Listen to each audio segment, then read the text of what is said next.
Finger licking good ba ang hanap ninyo? Tara na mga besh, gumawa na tayo. Perfect ang lutong at sarap ng gravy na to. Para doon sa hindi mahihilig sa breast part ng chicken, ganito na lang ang gawin ninyo. Dito, sinasala ko muna ng strainer ang ating all-purpose flour at ang ating cornstarch.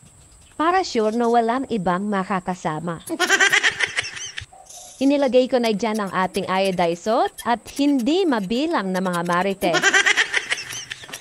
At syempre, itong ating breast part ng chicken, with paminta, asin at patis. Nilagyan ko nga dito ng isang itlog para mas makapit sa ating gagawing breadings.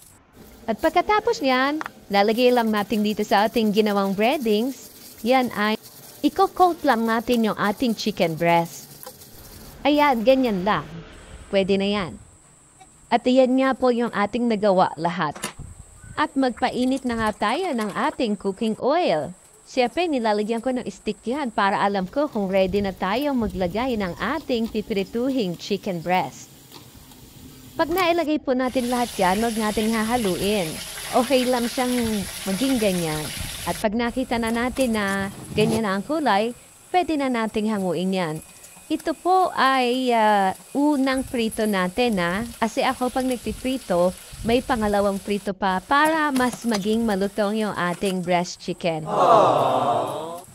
Ganyan na mga besh ang procedure natin. Uulitin lang natin yung una kong ginawa at pag natapos na yan, ay syempre yung pangalawang pritong sinasabi ko sa inyo ay yun na yung gagawin natin. Para mas lalong lumutong yung ating breast chicken. Sigurado magugustuhan nito ng bata at isip bata. At natapos na nga yung ating pagpiprito. Nung una, sabay-sabay nating lahat ilagay yung sa pangalawang fry niya para maging malutong yung ating chicken. Halu-haluin lang siya. Okay lang siya na hindi siya nakalubog sa cooking oil. Halu-haluin lang natin at makikita nyo, magiging iba yung kulay nito. Mas dark brown siya. At pag ganyan nga, okay na siya, malutong na ang ating chicken. At syempre, para sabihin kong totoo yung sinasabi ko, ay eto na yung pinaka part ng pagluluto ko. Syempre, ako yung unang titikim nito.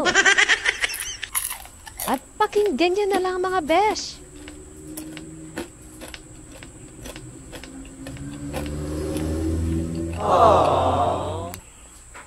Hindi na kontento sa isa, dumalawa. At syempre mga besh, kapag may prito, may sausawan. Hinanda ko na nga ang mahiwagang kawali at naglagay po ako ng unsalted butter, chicken cubes, garlic powder, at yung ating best friend na si Marites. Add 3 tablespoons all-purpose flour. Halu-haluin lang natin mga besh. At 1 tablespoon soy sauce. Halu-haluin lang ulit natin mga besh hanggang mag-blend yung ating mga nilagay na ingredients. And add 3 tablespoon evap milk. Halu-haluin lang natin. Mag-prepare ng hot water na nanggaling pa sa Pacific Ring of Fire. Dahan-dahan lang besh ang malagay nito hanggang sa mapuha natin yung gustong lapot nito.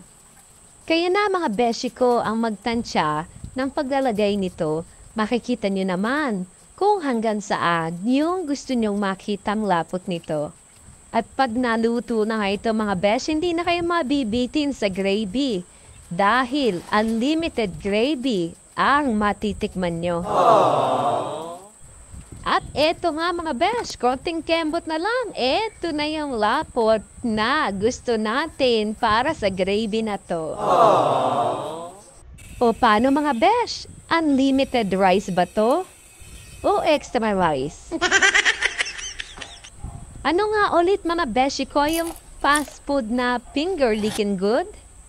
Hindi na kasi sila nagkakalayo ng lasa. O paano mga besh? Hanggang dito na lang. Hanggang sa susunod. Thank you for watching. Bye!